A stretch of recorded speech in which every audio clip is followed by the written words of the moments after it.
Nay, traveller, rest. This lonely yew-tree stands far from all human dwelling. What if here no sparkling rivulets spread the verdant herb? What if these barren boughs the bee not loves? Yet, if the wind breathe soft, the curling waves that break against the shore shall lull thy mind by one soft impulse, saved from vacancy, who he was that piled these stones, and with the mossy sod first covered over, and taught this aged tree, now wild, to bend its arms in circling shade. I remember he was one who owned no common soul, in youth by genius nursed, and big with lofty views, he to the world went forth, pure in his heart, against the taint of dissolute tongues, against jealousy and hate, and scorn against all enemies prepared, all but neglect, and so his spirit damped. At once with rash disdain he turned away, and with the food of pride sustained his soul in solitude. Stranger, these gloomy boughs had charms for him, and here he loved to sit.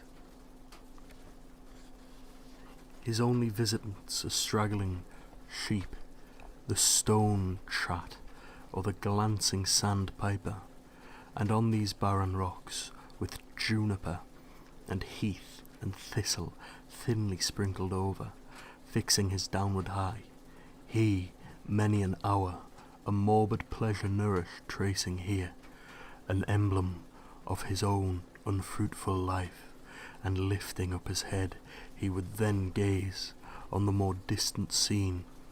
How lovely 'tis, thou seest, and he would gaze till it became far lovelier, and his heart could not sustain the beauty still more beauteous.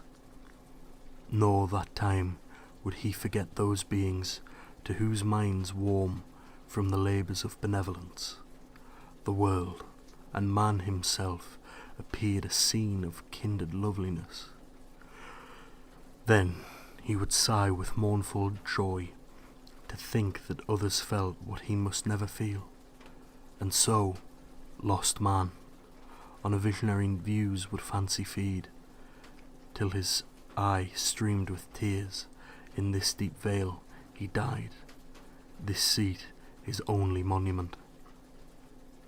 If thou be one whose heart the holy forms of young imagination have kept pure, stranger, henceforth be warned, and know that pride, however disguised in its own majesty, is littleness, that he who feels contempt for any living thing hath faculties which he has never used, that thought with him is in its infancy the man whose eye is ever on himself, doth look on one, the least of nature's works, one who might move the wise man to the scorn which wisdom holds.